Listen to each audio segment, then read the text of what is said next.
Today, we're in Baxter State Park and headed up to the top of the Pine Tree State.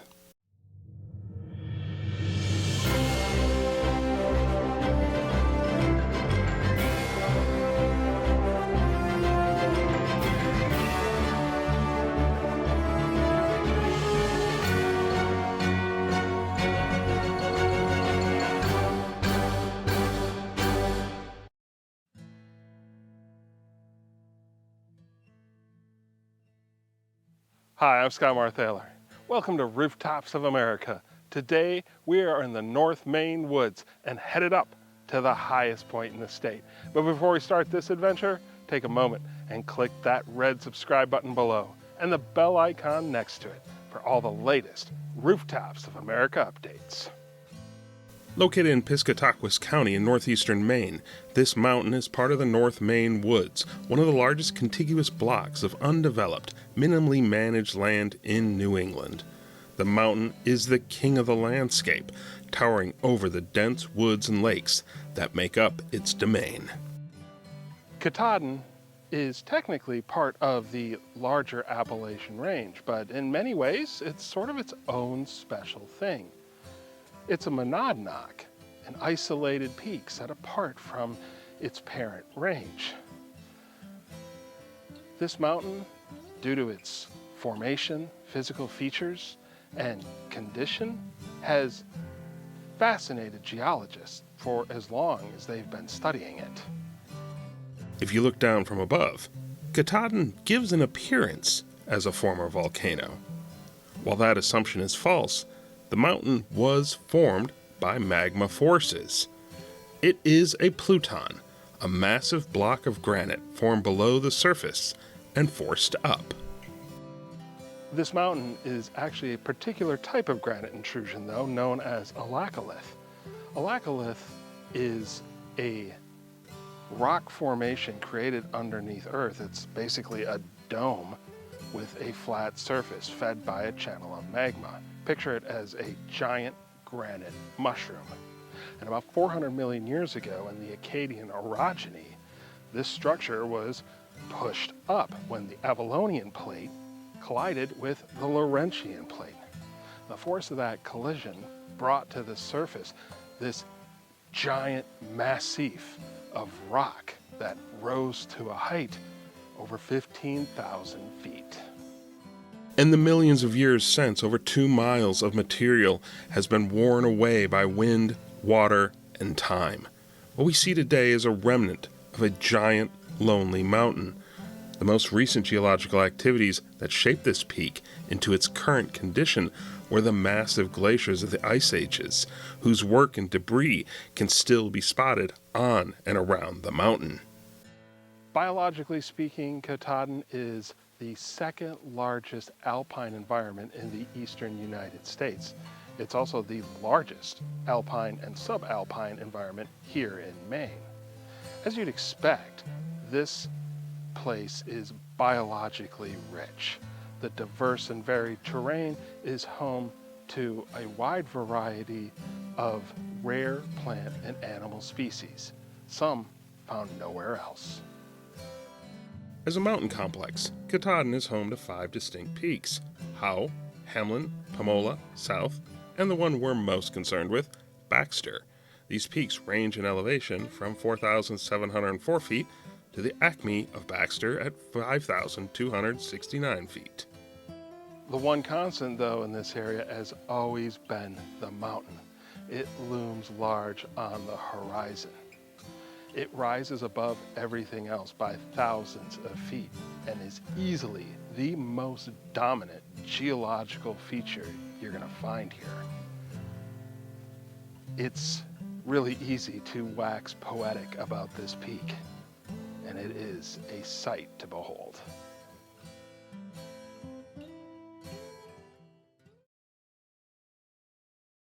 As the glaciers melted, humans started hunting and trekking through Maine. Archaeologists have excavated artifacts dating back 13,000 years near the western border with New Hampshire. The earliest known culture to inhabit the region we now call Maine was the Red Paint people. This group of people gets their name from the red ochre they used in their burial rituals.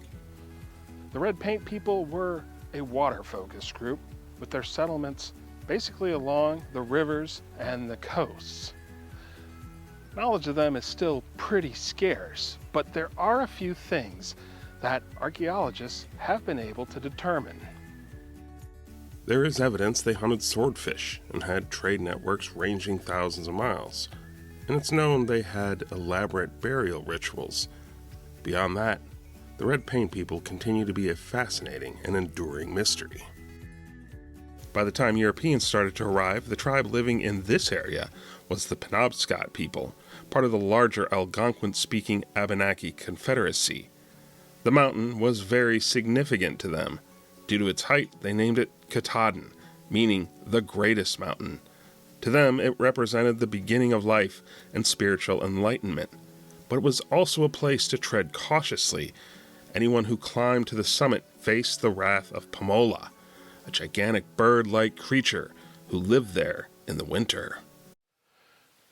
European contact with the native people here could have happened as early as 1000 in the current era.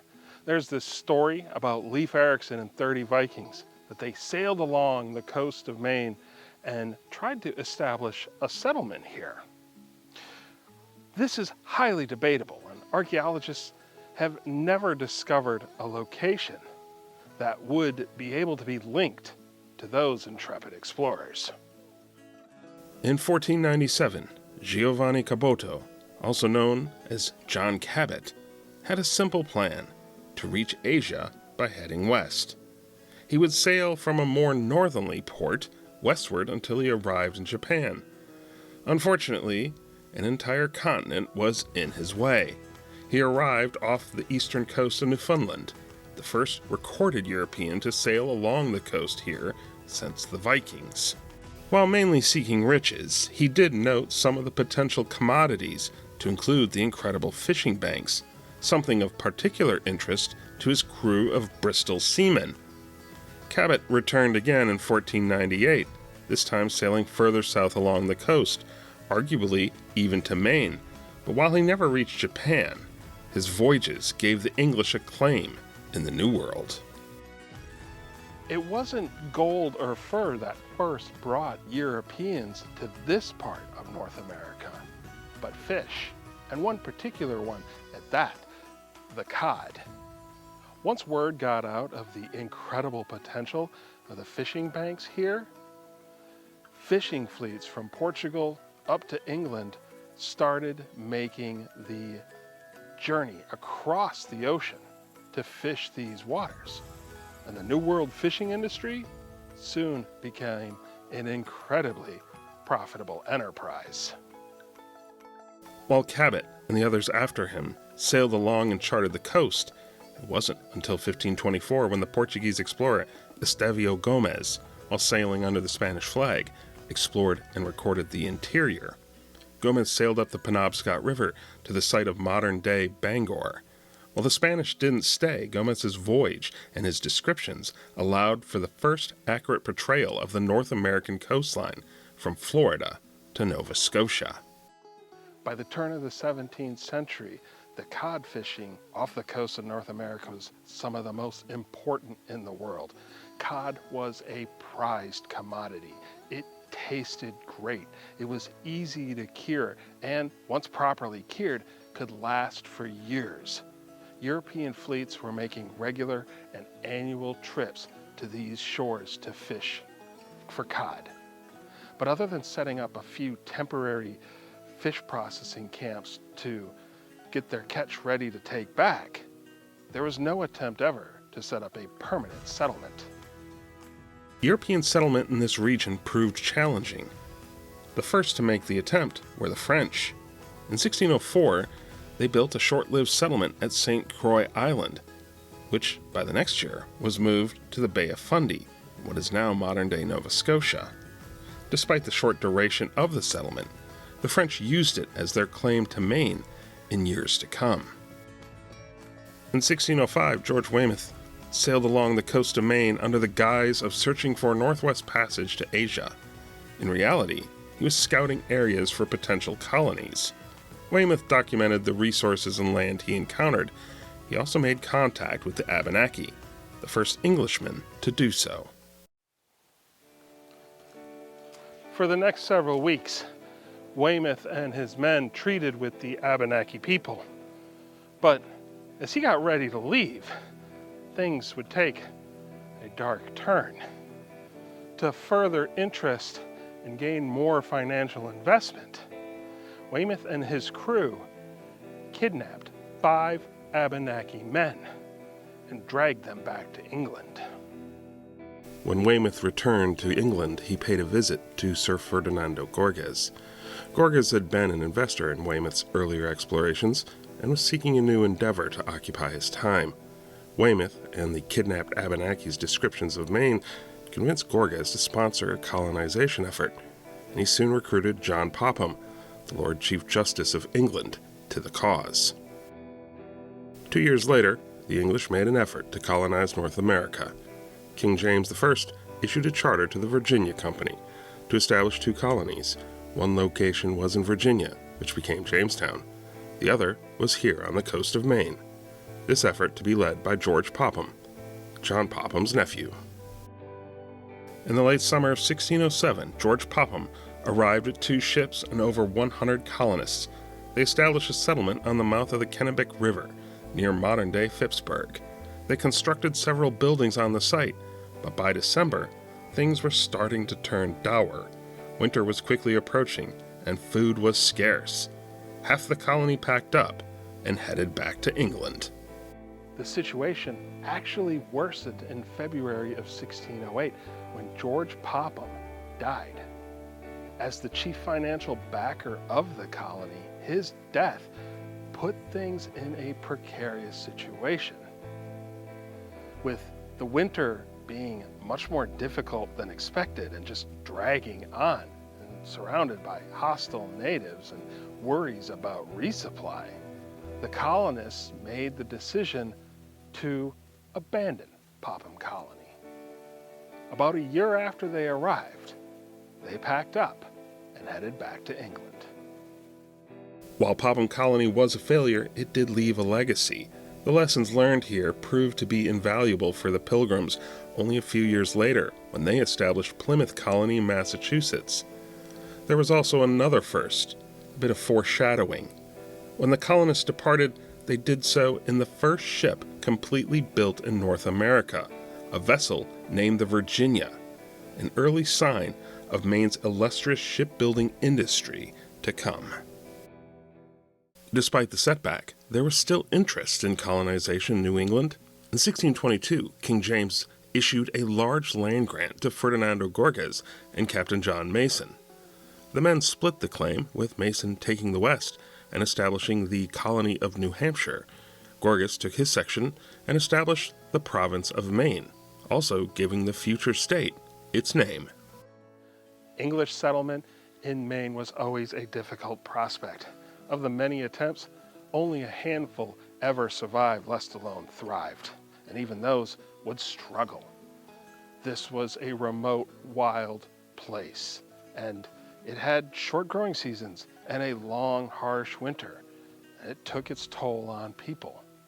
But on the other side of the coin, it had commodities like the fur, the timber, and the fishing.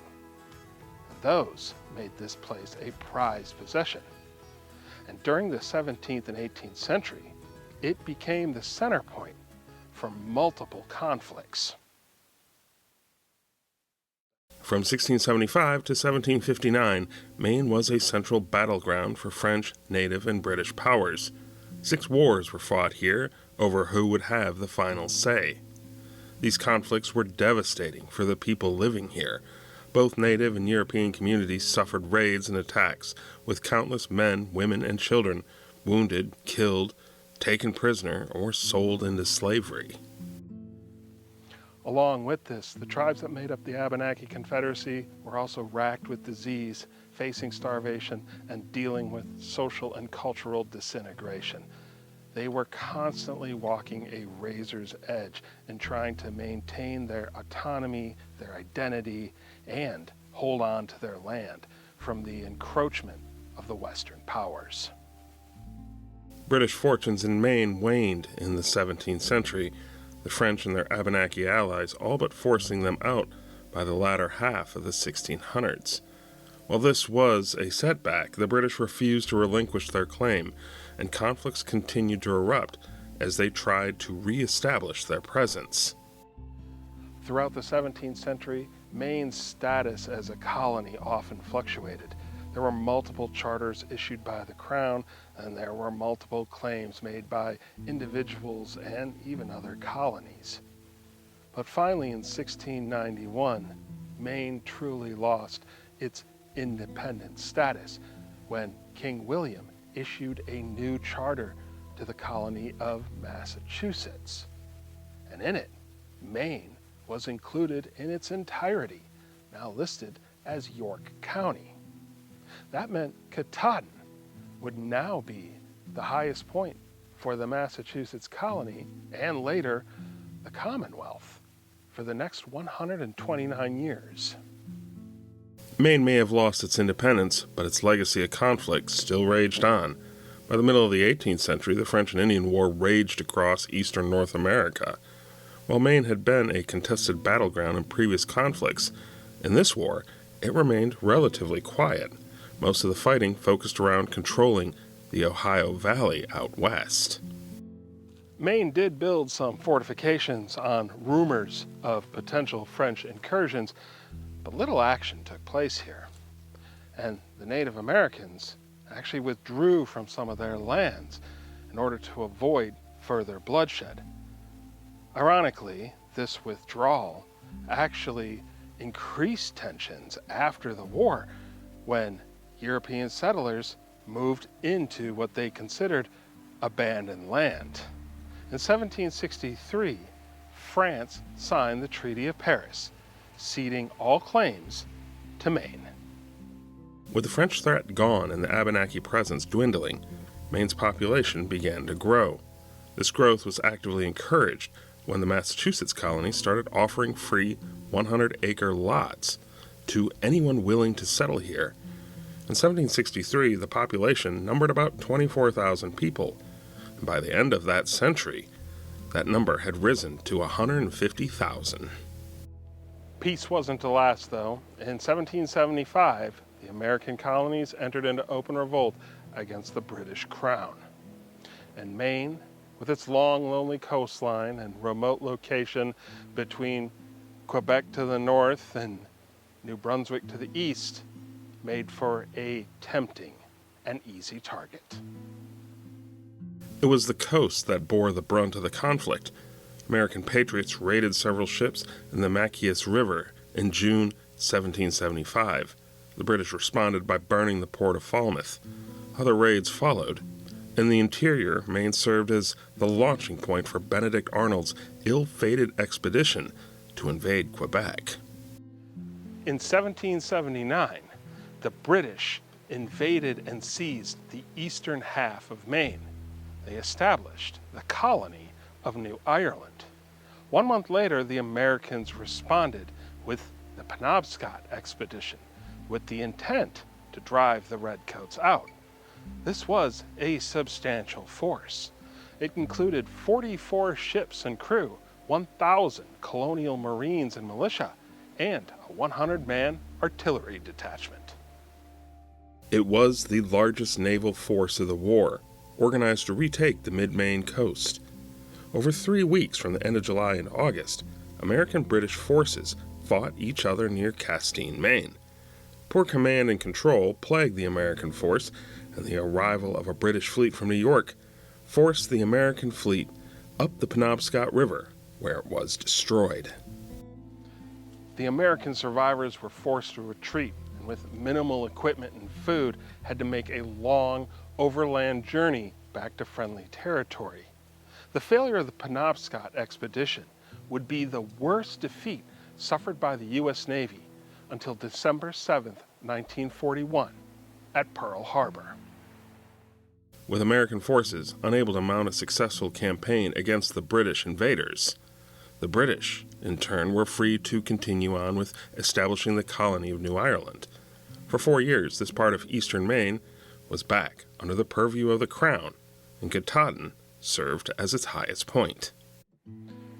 In 1783, the British and the Americans signed the Treaty of Paris, which concluded the American Revolution.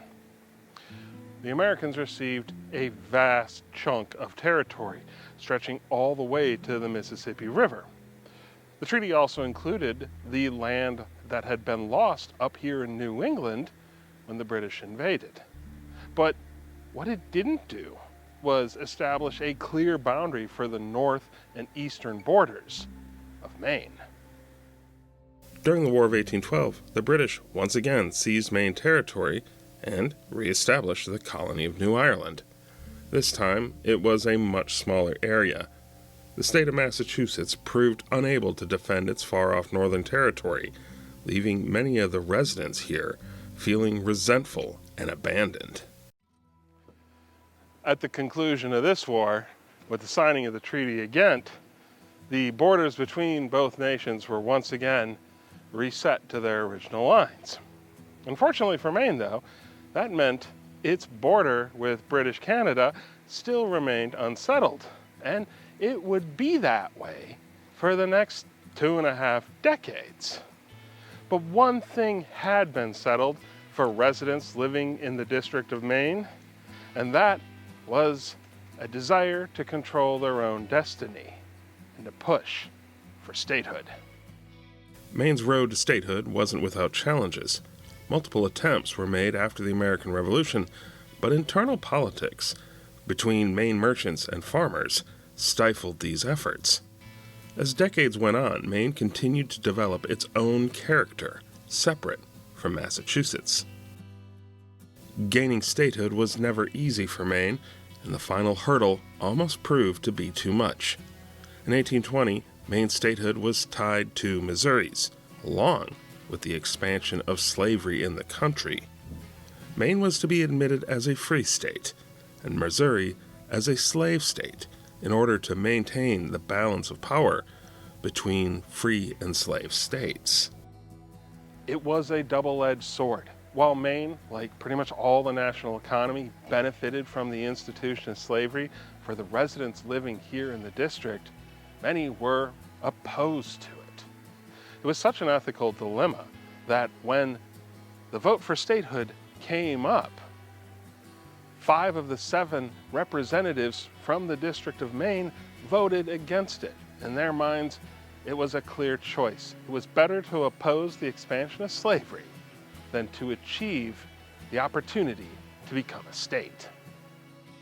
Regardless, President James Monroe signed the Missouri Compromise into law, and on March 15, 1820, Maine was admitted into the Union as the 23rd state. It was the last state added from land originally part of the 13 colonies. Despite being a newly minted state, Maine still had to deal with a long-standing and festering issue. Its northern and eastern borders continued to be undetermined, and Great Britain was still very much viewed as a threat. The British had strong relationships with the native tribes in the area and actively worked to foment discontent against the United States. In 1839, it looked like conflict was once again looming on the horizon. The Aroostook War was the culmination of years of dispute about the northern border, stemming all the way back to 1783, when the Treaty of Paris left parts of the northern United States border undefined. Great Britain believed the border was further south. Maine believed it to be further north. The incident started in June 1837 when Congress sent an official to Madawaska to conduct a census. Upon arrival, said official was arrested by British authorities. They were released, but shortly later rearrested, and this time charged with suspicion of inciting allegiance to the United States. Upon hearing this, the governor of Maine called up the state militia. And while the official was eventually released, tensions remained on a boil. The next year, Maine took further action, bolstering its fortifications and then resurveying the line they believed was theirs by the Treaty of Paris. Fights soon broke out between American officials and British loggers. In response, Governor Harvey of New Brunswick called up the militia to repel the invasion. At this point, things ramped up pretty fast. While the political back and forth continued between the U.S. and Britain, the governor of Maine wasted no time calling up 10,000 militia and sent them north to Aroostook.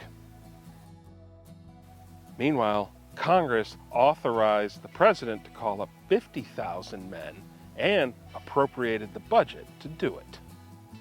Fortunately, cooler heads prevailed.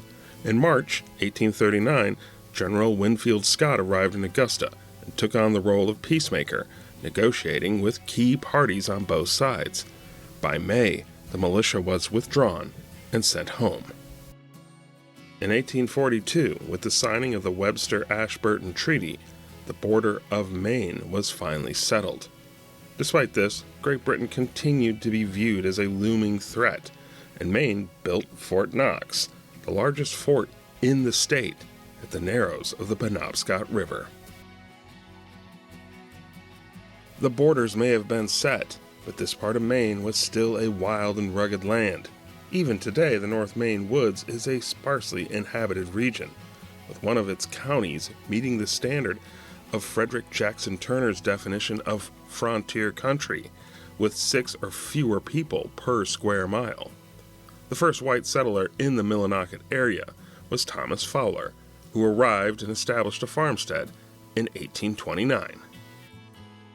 Go further north from Katahdin, and you could easily disappear in the woods. This area can easily contend for the title of one of the most remote and removed from civilization east of the Mississippi River. In the 19th century, it was even more so. In 1764, Joseph Chadwick, a surveyor, wrote about Katahdin in his journal while exploring the Penobscot River north to Quebec. He was the first non-native person to do so. 40 years later, Charles Turner Jr. and his party were the first to record a summit of Katahdin on August 13, 1804. Turner had been commissioned by the Commonwealth of Massachusetts to survey the northeast corner of the United States. While working in this region, he hired 2 Penobscot guides to take him and his crew of 10 men to the foot of Katahdin. Once they reached there, though, and started to ascend, the guides refused to go any further, warning Turner about the spirit of Pamola. Turner ignored these warnings and continued to ascend, and the guides actually soon rejoined him. They successfully summited, and Turner, greatly impressed with the mountain, claimed it to be a height twice the size it actually is. Perhaps nobody summed up the nature of this place better than the transcendentalist Henry David Thoreau. He came here under the assumption that the universe, or nature, was congenial to human life. Katahdin not only challenged that perspective, but completely upended his most basic view of the world. Nature here was something savage and awful, though beautiful. I looked with awe at the ground I trod on to see what the powers had made there, the form and fashion of their work. This was that earth of which we have heard, made out of chaos and old night. Thoreau never made it to the summit, but this place definitely altered his understanding of mountains. Simply put, Katahdin challenged his very view of nature, well, at least as he saw it. To him, this mountain was beyond the province of man. This wilderness and Katahdin's ability to dominate the landscape also drew in artists, the mountain firing their imagination. Despite the aura of the peak, it never formed its own art movement like the Hudson River School or even the White Mountains. Despite being overshadowed, some artists did make the effort to capture the magic of the mountain. One of the best in the 19th century was Frederick Edwin Church. Frederick Edwin Church was born in Connecticut and was a product of the Hudson River School. Once he branched out on his own, though, he soon earned a reputation as a traveling artist. He painted extensively around New England and even ventured down to South America. Over his career, he made a dozen trips to Maine, and half of them to take in the glory of Katahdin. Church was clearly riveted with the Maine landscape, and Katahdin seems to have held a special place for him. He had read Thoreau's account about his adventure up the peak, and it influenced his perspective. Church would popularize Katahdin, bringing the wildness of the mountain to the masses in vivid color.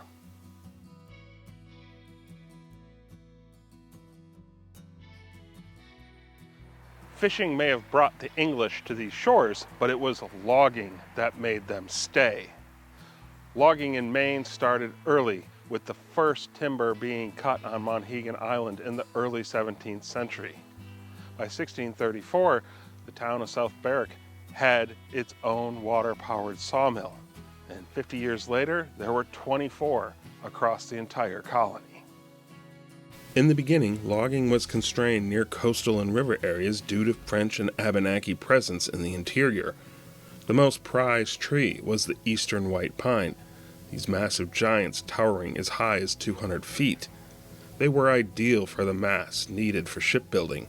The Crown claimed the best of these for themselves, and this eventually became one of the grievances the colonies had that led to the American Revolution. 200 years later, the city of Bangor had become the largest lumber shipping port in the world. You could find as many as 3,000 ships anchored at the port. It was said a person could practically walk across the Penobscot River just on the ship decks. By 1890, over 9.7 trillion board feet of lumber had been shipped out of Bangor alone. Throughout most of the 19th century, Millinocket remained a small, out-of-the-way village.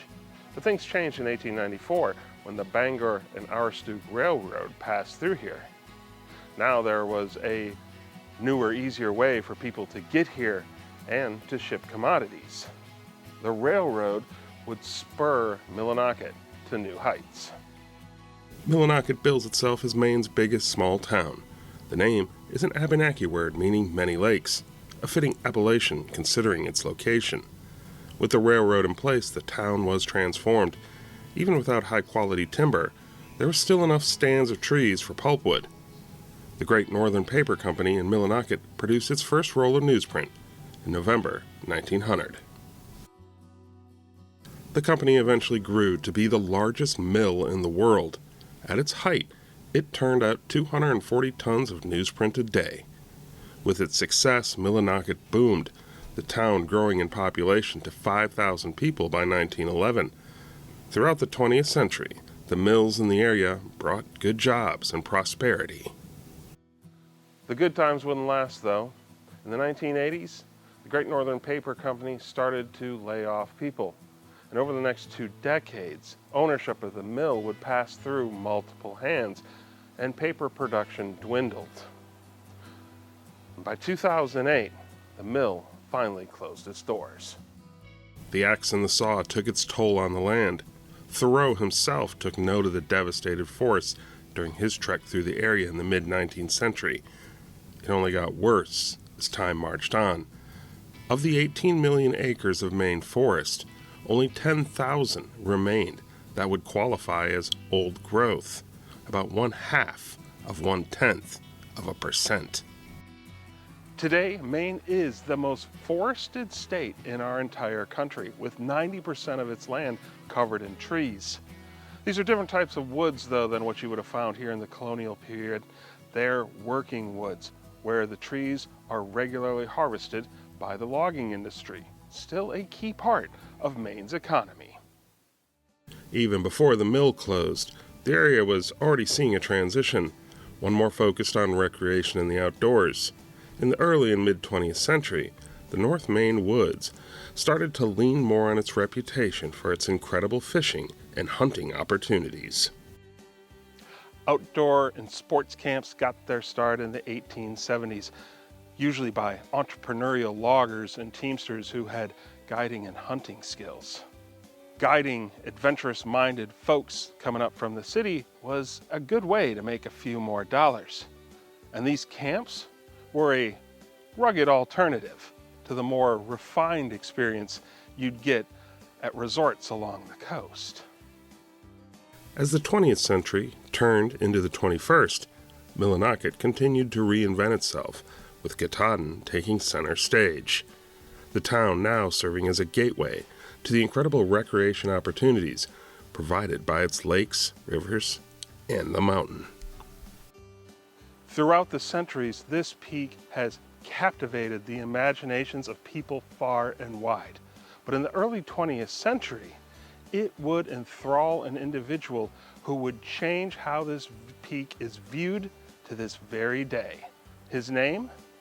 Percival Baxter. Baxter was born into a family that made its fortune in the canning industry. As a child, some of his fondest memories were playing in the Maine Woods. While he studied to be a lawyer, he never practiced, instead going into real estate and politics, eventually serving as governor of Maine from 1921 to 1925. Baxter's first view of Katahdin came in 1903 when he journeyed up to the area for a fishing trip.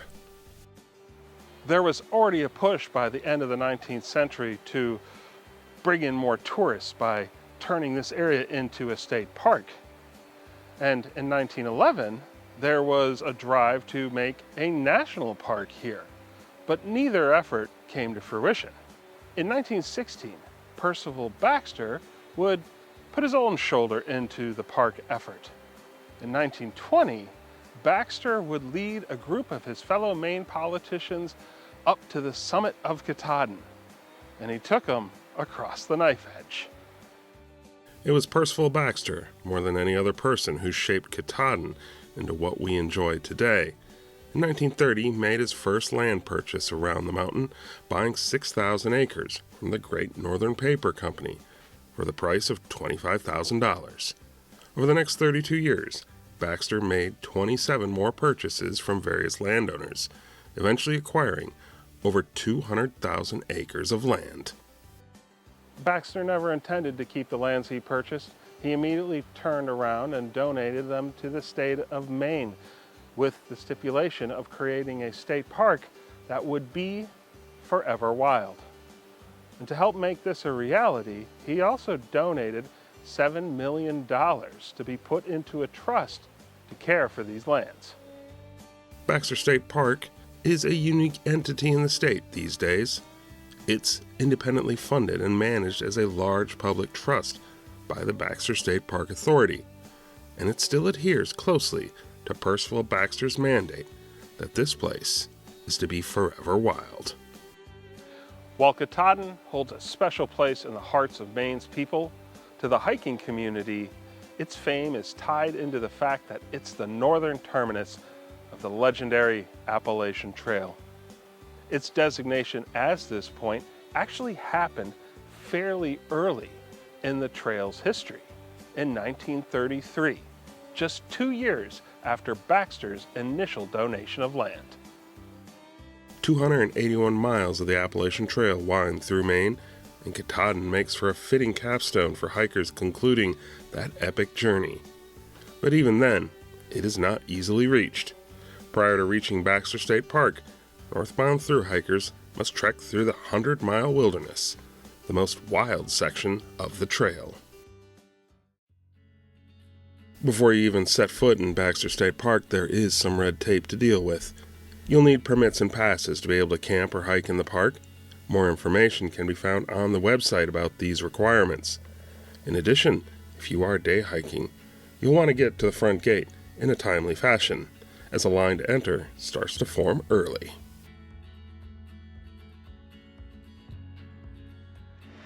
In the spirit of the Appalachian Trail today, we are taking the route that many thru hikers have taken before. We're going up the Hunt Trail. It's an 11-mile out and back from here at Katahdin Stream. Let's go check it out.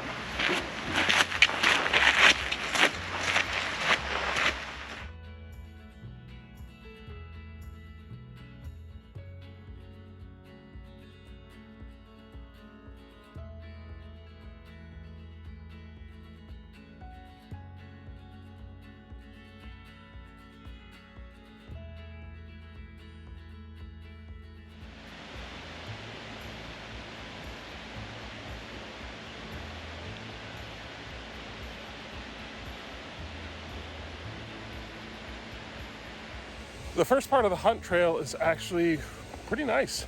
Nice walk in the woods. You're gaining some gradual elevation, and eventually you will get to the bridge where you cross over Katahdin Stream. You might want to take a moment there, give it a look. That's about a mile, 1.1 miles, a little bit further in the hike. Apparently after this, though, it's supposed to get a bit more difficult.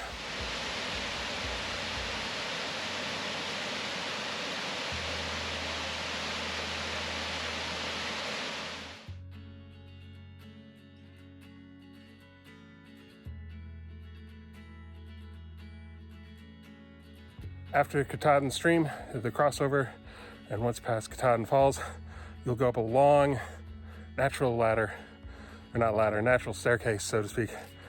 Feels like it'll never end, but it will eventually. And you keep going, and the trail keeps getting steeper, and the boulders keep getting bigger, and we're not even at the hard part yet.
As you keep going up, eventually you're going to get to what is referred to as the gateway. This clearly is the toughest part of the hunt trail on the way up to Katahdin. You're going to be exposed, you're going to be moving, doing some scrambling. We brought gloves and they did prove useful. And basically my advice to you is use momentum to your advantage and stay present. While the scenery is absolutely gorgeous here, as you're making those moves, focus on that.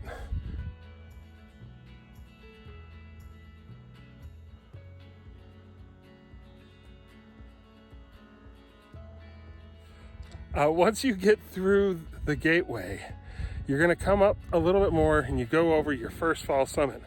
Then you'll see the next bit of work right behind you. I'm gonna angle it up a little bit, and you got that. Behind me also is Matt, who's hiking up with me. Say hi to everybody, Matt. Hi, everybody. There you go. So we still got a ways to go. We're making slow and steady progress, but this was more work than I expected.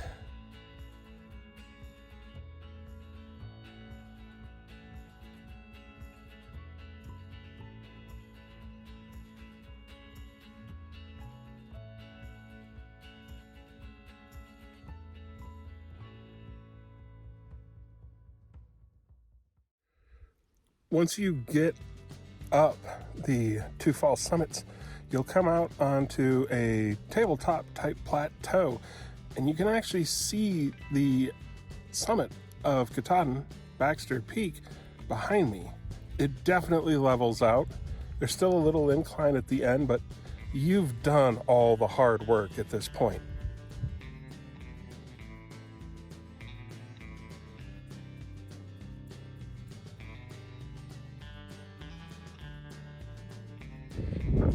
Once you get on the final ridge, you can actually see the sign in the distance. You can just make it out behind me.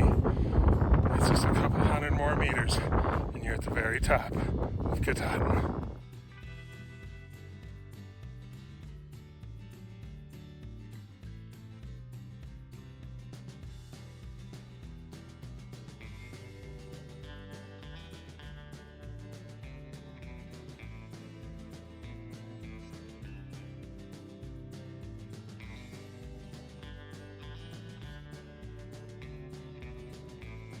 So one of the cool things about Katahdin is, depending when you're coming up, you can meet some of the best people.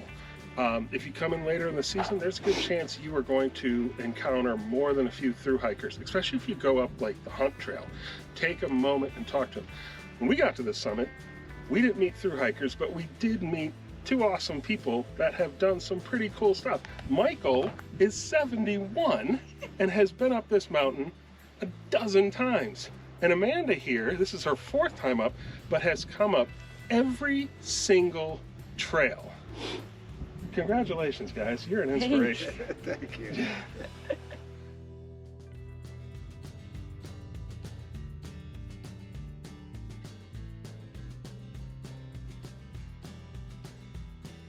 And here we are on the summit of Katahdin, the rooftop of Maine, with an elevation of 5,269 feet.